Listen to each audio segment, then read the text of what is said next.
watched 51 over here. I hope. Oh boy, sorry about that. You're having a splendid day wherever you are in the world. Had a little bit of a hiccup there.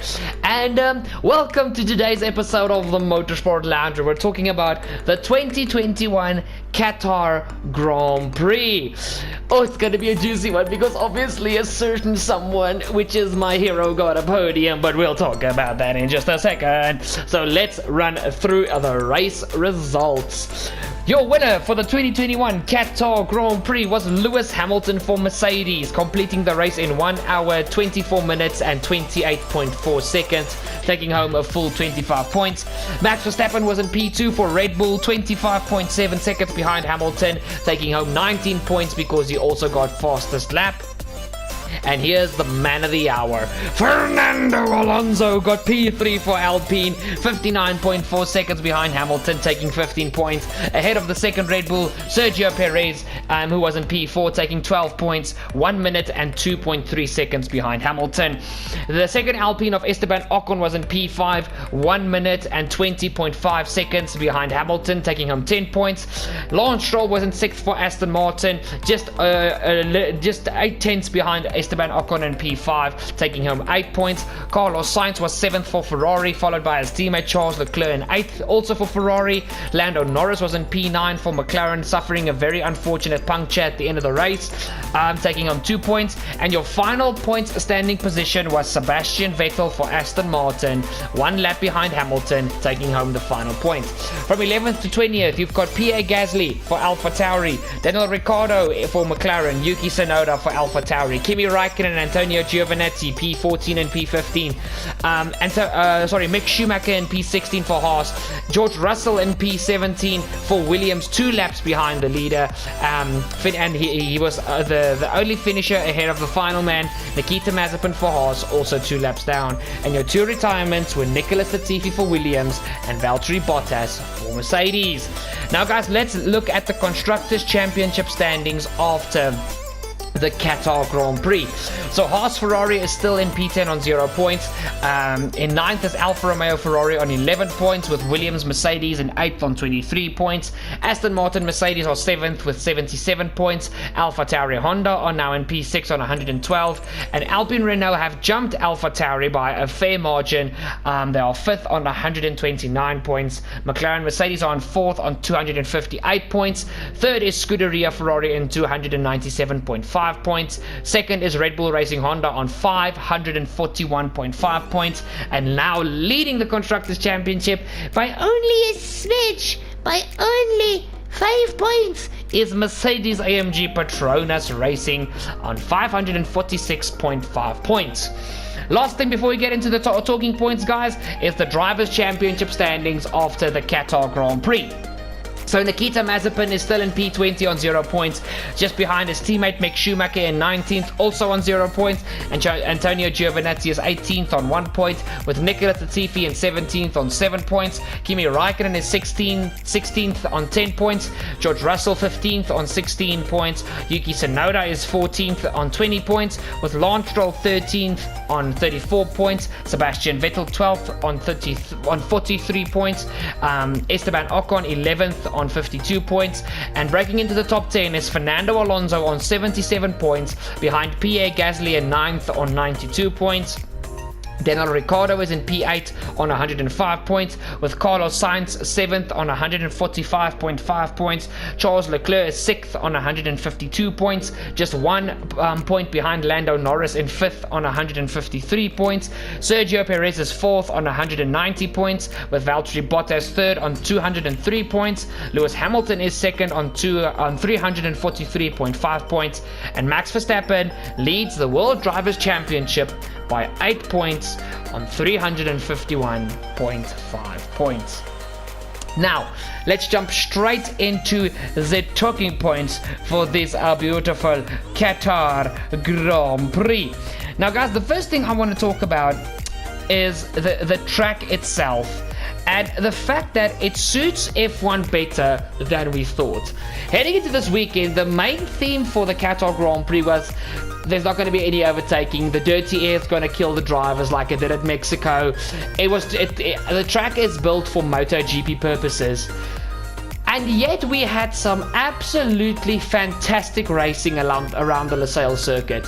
Honestly, Qatar is most probably gonna join the Formula 1 calendar in 2023 permanently, but we're not yet certain what track. And honestly, after the racing we saw this weekend, I honestly hope it's Qatar. It's Qatar. I honestly hope it's the Losail International Circuit. The cars just looked epic around there, and I mean, it being a night race, I mean, come on, you guys know I'm a bit of a sucker for a night race. It looked awesome, the cars could follow, and with the new regs coming in next year, they're going to be able to follow even more. It's honestly, I think it suits F1 a lot better than we thought. Obviously, there needs to be a few tweaks, especially like the end of the race. A lot of the curbs gave the drivers punctures, so the curbs need to be altered a bit more that it's, you know, a happy medium between Formula 1 and MotoGP. But still, awesome racing facility, and obviously it's clear that the F1 cars suit the Losail International Circuit. And then what really proved this to me was qualifying, because qualifying was insane. The cars literally looked like they were strapped to a Sky Electrics track. For those of you guys that don't know what a Sky Electrics is, it's these little cars that literally are magnetized to a plastic road, and then they don't move. You just press a button and they drive around the track that you personally build yourself. And these cars looked exactly like that. And like I said, it was insane to see them in qualifying. Those Q3 laps with the Mercedes and the Red Bulls, and those cars were just so planted. It was absolutely awesome. Now, the thing is about this weekend, the teams that figured out the setup perfectly was Mercedes, Red Bull, Alpine, and AlphaTauri. They were on rails in qualifying, but not just in qualifying, in the race as well. I mean, if you look at the four teams that I mentioned, obviously Hamilton basically dominated the Grand Prix. Red Bull, both Perez and Verstappen were looking exceptional in those cars. Alpine, you had Alonso in P3 and Ocon in P5. And AlphaTauri, they had a terrible race strategy, but I mean, Gasly started second. And even Tsunoda was in Q3. And they had good race pace. They just really screwed themselves over by going for a 2-stop instead of a 1-stop. And it cost both cars points, and basically they need to play catch up for the final 2 races against Alpine, because like I said, Alpine got P3 and P5. So I mean, those 4 teams just sorted out their setups perfectly for this weekend, and it showed. It honestly showed. The Alpines looked the fastest of the midfield by a country mile. McLaren couldn't touch them, Ferrari couldn't touch them, AlphaTauri was the only team that was reasonably close to them, and Aston Martin couldn't touch them. So it was honestly just it was epic to see the 2 Alpines be so good, and obviously to see the Alpine in the hands of my hero Fernando Alonso when it was performing this exceptional. Absolutely amazing. Absolutely amazing. Now, the race start was epic. We're moving from qualifying into the race now, obviously. The race start was epic. Verstappen had a mighty start, P4 to P7. Obviously, we all know Pierre Gasly broke his front wing in qualifying due to the very unstable curbs, and therefore Verstappen had a 5-place grid penalty. No? Was it 5 place? I think it was a 5, yes, because he was second. So Verstappen got a 5-place grid penalty for ignoring yellow flags, just like Valtteri Bottas. So he didn't start P2, he started P7 and got up to P4 by the second corner. Obviously, it would have been third if Alonso just didn't decide to yeet Verstappen a bit off the track there. But honestly, Alonso didn't see Verstappen. Max took a very awkward line through turn 1, and basically he was completely in Alonso's blind spot. And I mean, Alonso even apologized, even though he couldn't do anything about that situation. But still, Verstappen P7 to P4, and I think, what was it, by lap 4 or 5, he was already up into P2. epic start from Verstappen. Like I said, a mighty start from the Dutchman. And like I said, a very close call with Alonso at turn 2. Like I said, Alonso's blind spot. Verstappen took a very awkward line out of turn 1 into turn 2, so you didn't expect him to be there. And yet both drivers came out unscathed. Verstappen didn't lose any positions, so it honestly wasn't that bad. He basically just went over the curb and dipped the wheel slightly into the grass. It was just a very dusty the curve the line off of the curb. Those pieces of grass were extremely dusty, so it looked like Verstappen went rallying.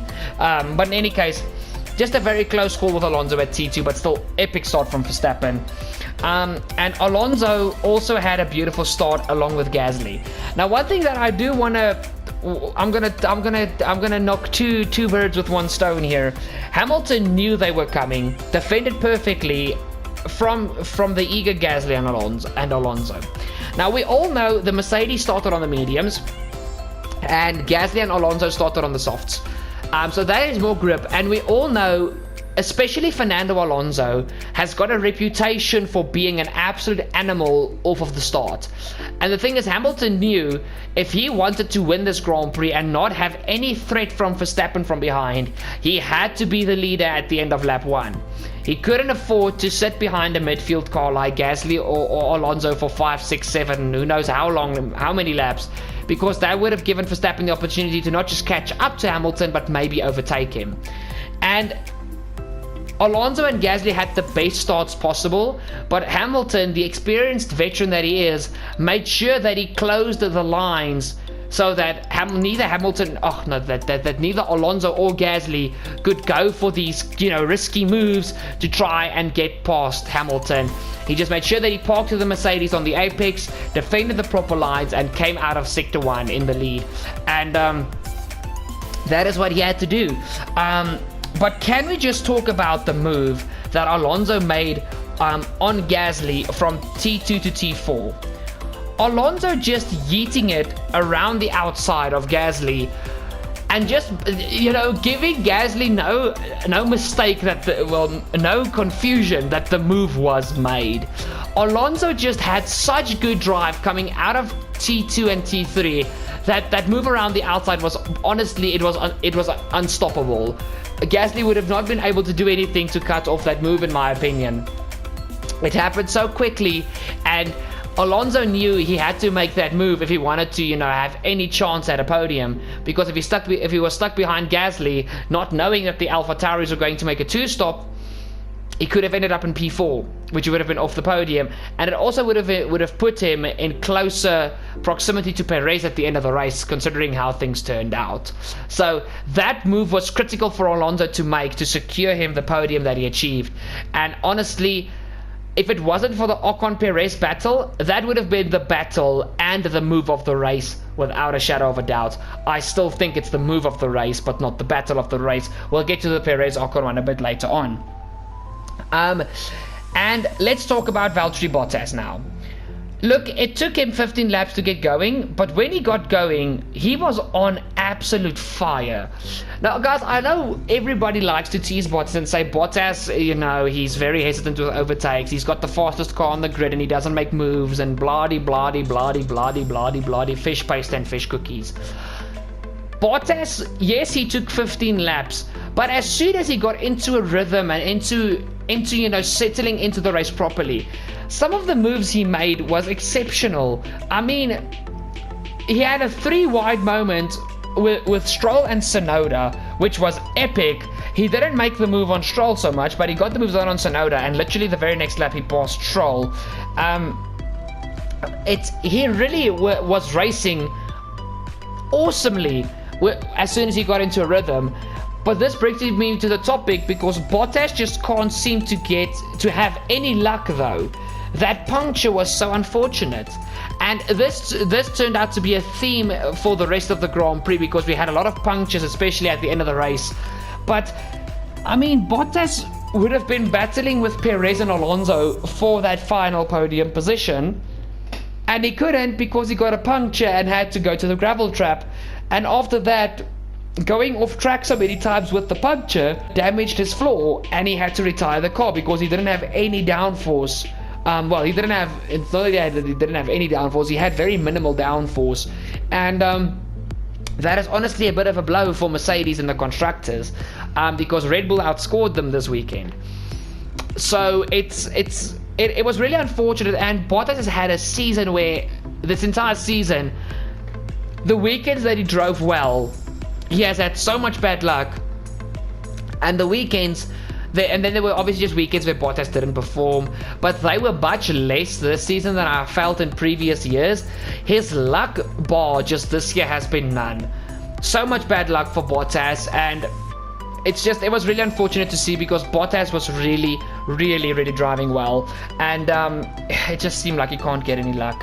I'm honestly just a bit, my heart breaks for Bottas. I really hope next year at Alfa Romeo is going to be a fresh new start where we can see the Bottas of old, and that where he will have a new little luck leaf with him. But in any case, now obviously with Bottas's puncture and coasting to the pit lane, Alonso had a sparkly experience. For those of you guys that haven't seen the race highlights, go check them out. But Bottas's floor was basically just being dragged along on the ground, and the sparks coming off of that car was blinding. And Alonso just came through one corner. Obviously, double waved yellow is just slowing down as much as he should. But he just decided, you know what, the sparks are there, I'm just going to yeet through them. And the way Alonso honestly just went through that and came out unscathed. It looked epic, but I think poor Alonso had a little bit of a butt-clenching moment.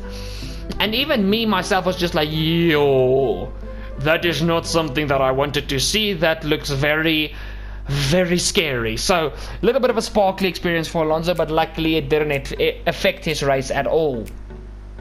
And, guys, obviously the middle part of the race was really lackluster. There wasn't much happening. So we're going to jump forward quite a bit. And the one thing I want to jump to is Alonso's team radio to Ocon that said he needs to defend like a lion. And a lot of people were very, very judgmental towards Ocon's defending, which I feel honestly was phenomenal. I feel Ocon really did defend like a lion. He truly tried everything to keep Perez behind him.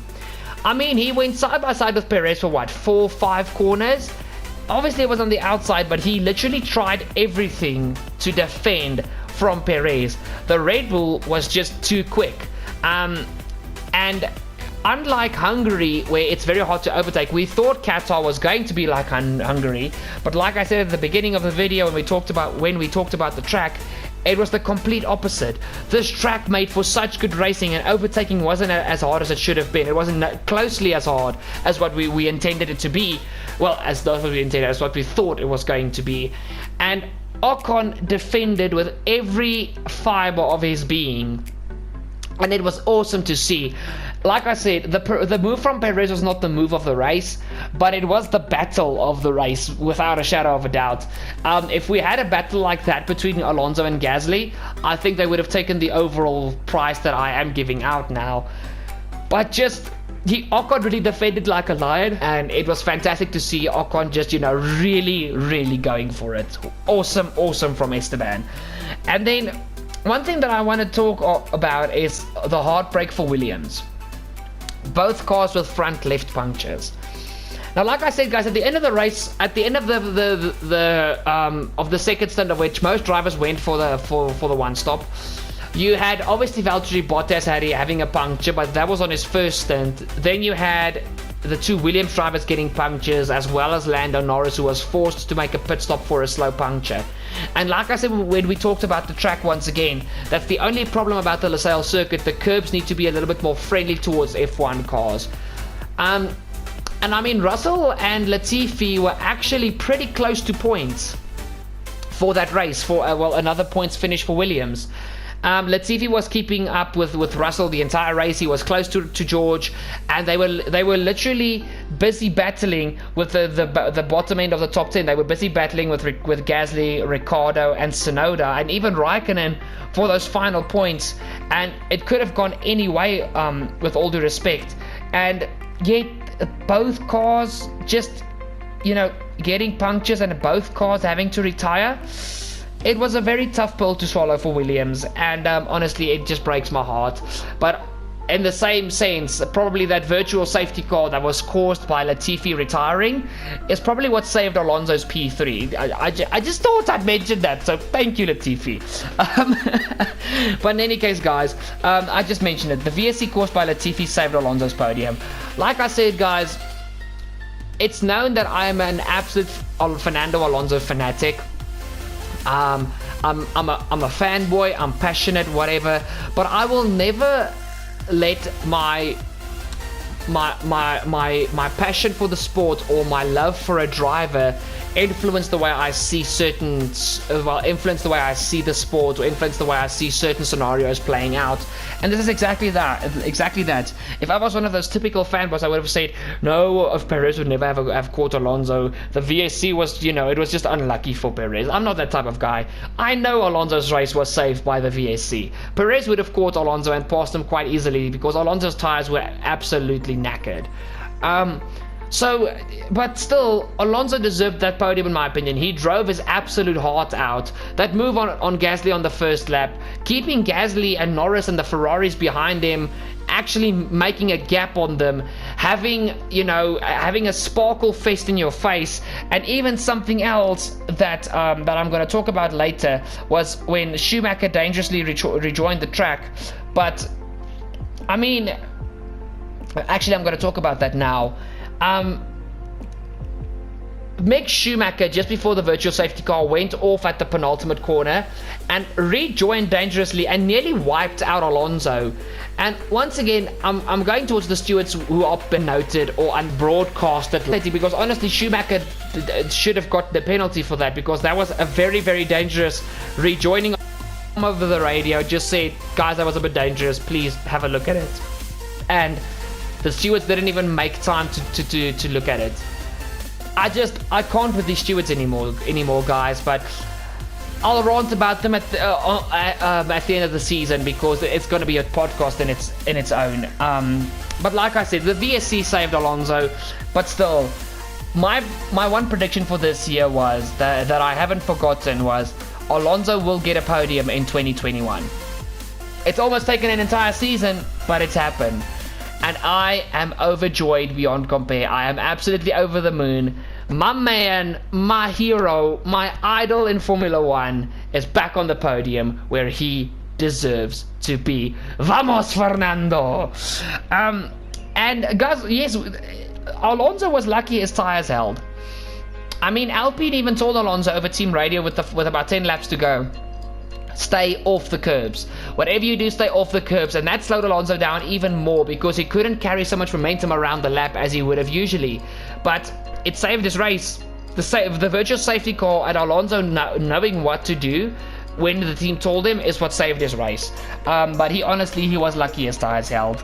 But still, like I said, vamos Fernando, you will need to be up there, my man. Yes, P3 Fernando, P3, yes. Now guys, also another team I want to mention that really went under the radar is Aston Martin. Great performance from both the Aston Martins. Vettel P10, Stroll P6. Stroll came out of nowhere. He just suddenly showed up and was P6. And Vettel fought valiantly for that P10. Good points for Aston Martin. Really good weekend from them. And those guys can honestly give themselves a pat on the back. Well done. And obviously, like I've already ranted about Alonso, but exceptionally awesome performance from Alpine. Alonso P3, Ocon P5. This is the result that can seal them P5 in the Constructors Championship ahead of AlphaTauri, guys, because neither Gasly or Tsunoda got points. This is exactly what Alpine needed, and it was so good to see this. It was amazing. It was absolutely amazing. And this was probably Alpine. I would put this, even though Ocon won Hungary, if you look at the conditions and what happened in the race, once again, not saying it was undeserved, but when you look at the best weekend that Alpine have had this season, it has to be Qatar. Both cars were the fastest cars in the midfield. Well, it was clear that the car was, besides the AlphaTauris, this was the car to beat in the midfield. They outperformed Ferrari, outperformed McLaren, and both Alonso and Ocon showed up for this weekend. They were both in the top 5. which in this competitive midfield, if all four the front running cars are there, that's impossible to do. Yes, Bottas wasn't there, but Ocon had to battle with Perez, and I mean, unlike Alonso, Norris, before he got his puncture, and the two Ferraris as well as Stroll were not far behind him. He really had to fight for that P5. So exceptional performance from Alpine, well deserved, in my opinion, their best performance of the season. And then final topic before we head into the driver ratings, guys, is the championship fight is still on. Hamilton versus Verstappen, and Red Bull versus Mercedes. The constructors is still wide open, the drivers is still wide open. 2 races to go. There's even the possibility that we can go into Abu Dhabi after Saudi Arabia with Verstappen and Hamilton on equal points. That will be the first time in more than 3 decades, that's more than 30 years, that we will have this situation. If this championship, if it provides like it's been providing this whole season, if it keeps providing like that, we might even see that happen. Anything and everything is possible in the 2021 Formula 1 season. Keep an eye on this space. Keep an eye on this space. Hamilton, Verstappen, Mercedes, Red Bull. Let's go, baby. But guys, that has been the topics for this Qatar Grand Prix podcast, and you guys know what's next. Let's jump straight into the driver ratings, and let's begin with Haas. So Mazepin, obviously guys, very bad weekend from Mazepin. I think did Mazepin retire again? I can't remember. No, he didn't, but he was 2 laps down, miles off his teammate. And I mean, George Russell had to pit with a puncture, came up behind Mazepin and still, caught him really easily whilst being 10 seconds behind him. Just not a good weekend from the Russian. He gets 2 out of 10, but Schumi, despite him nearly yeeting Alonso off the road, still had a very good race, and Schumi really has been the rookie of the season. It's a 5 out of 10 for Schumacher.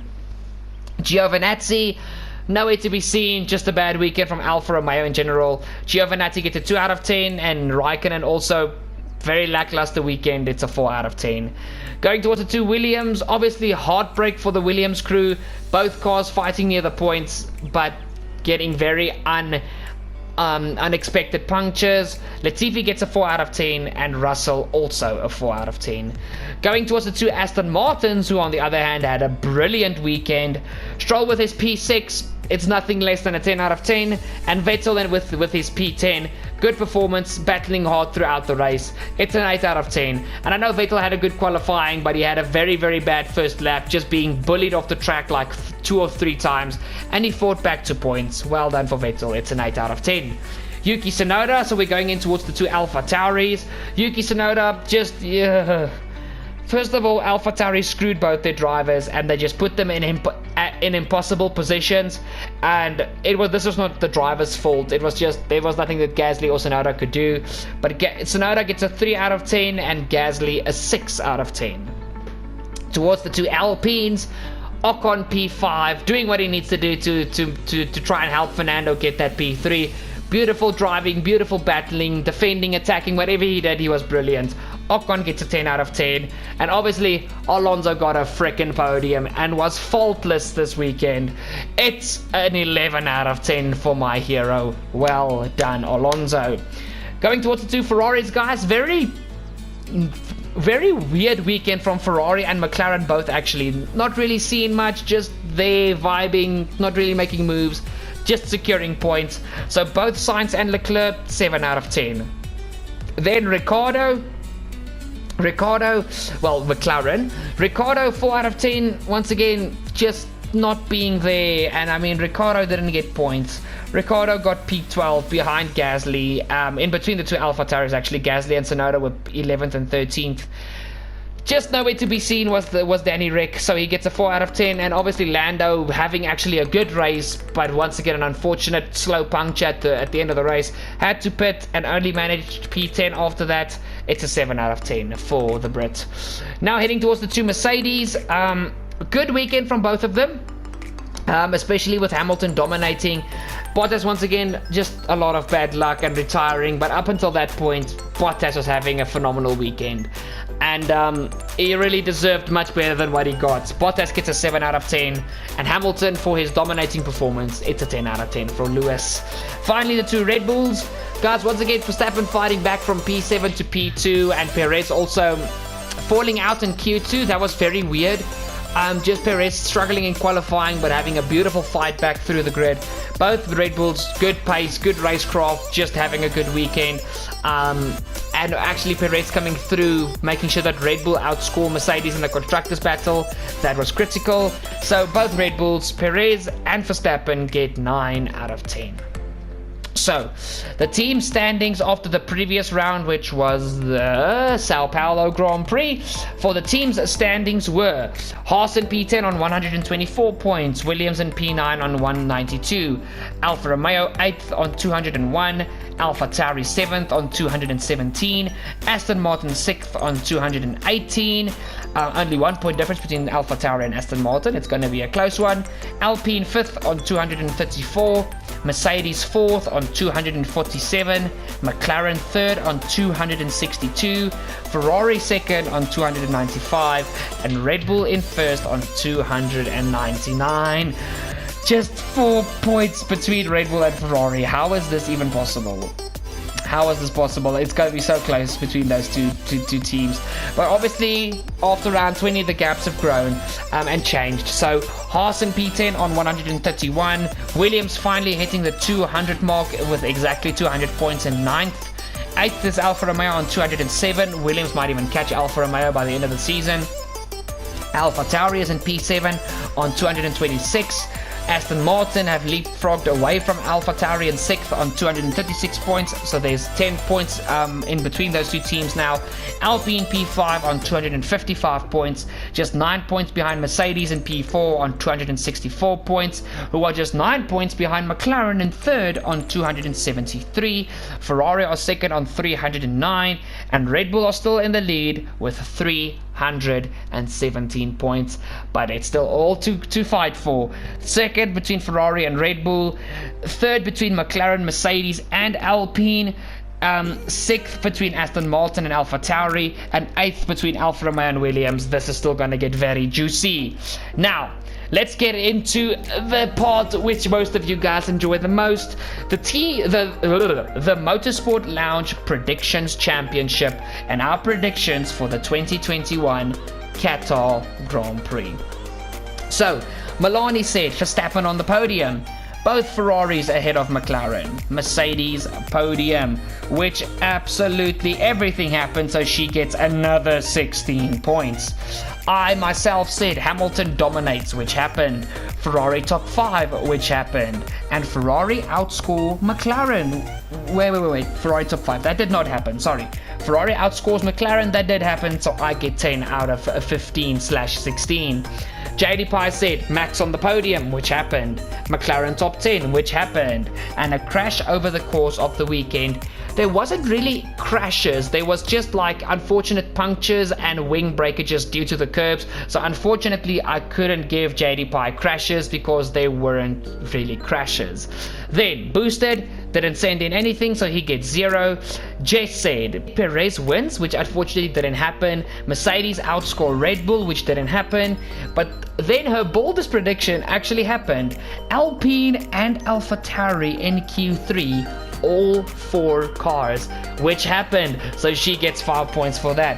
Then Demi and Jonny also didn't send in anything, so they get a big fat round 0. And then Janco said Max starts on pole, which didn't happen. Hamilton top 3, which happened. And a McLaren top 10, which happened. So that is a 10 points for the Janco man. Now the standings after round 19 were Jonny, Demi and Janco were tied for 8th on 91 points. Jess was in P5 on 101 points. Boosted was 4th on 102 points. Jadepie was 3rd on 113 points. Myself was in 2nd on 132 points. And Melanie was 1st on 149 points. Now the standings after round 20 is Demi and Jonny were tied for P8 on 91 points. Janco has now moved up to 6th I think he'll be very glad with that. On 101 points. Boosted is 5th on 102 points. Jess is 4th on 106 points. So there's still a battle for P4 here between Janco, Boosted, and Jess. Jadepie is 3rd on 123 points. Myself in 2nd on 142 points. And Melanie still leads the way on 165 points. And oh boy, I'm gonna need a miracle if I want to win this. But in any case, it's not the end of the world. Melanie's predictions have been on point this year. So, guys, final thing of this podcast, our 2021 Saudi Arabian Grand Prix predictions. Another new track to the calendar. Anything and everything can happen. Melanie said Verstappen podium. Both Ferraris ahead of the McLarens and a Mercedes podium. I said Hamilton wins, Hamilton pole position, and Mercedes outscore Red Bull. You guys can clearly see that I am starting to go towards the Mercedes side for the championship battle. Jadepie said Verstappen podium, McLaren top 10. Crash over the course of the weekend, which is very much a possibility. Boosted said didn't send in any predictions, guys. If he sends them in time when I'm editing the podcast, I'll put them up on screen. That is always the situation if somebody doesn't send it out in time for me doing the podcast. Jess said AlphaTauri outscores Alpine. Hamilton and Verstappen make contact, and red flag in the race. That's very possible. Demi and Jonny also haven't sent me their predictions yet. And finally, Janco says Max is on pole position, Hamilton wins, and a McLaren top 10. Very, very juicy. But guys, before you leave, don't you dare click off this video, this podcast, whatever it is for you. Don't you dare click off. Before you guys leave, guys, please. Thank you for staying with me to the end. It's been a mouthful. But guys, before we go, please check out the links in the description down below. Make sure to go check out my South African gaming clan, Falcon Gaming.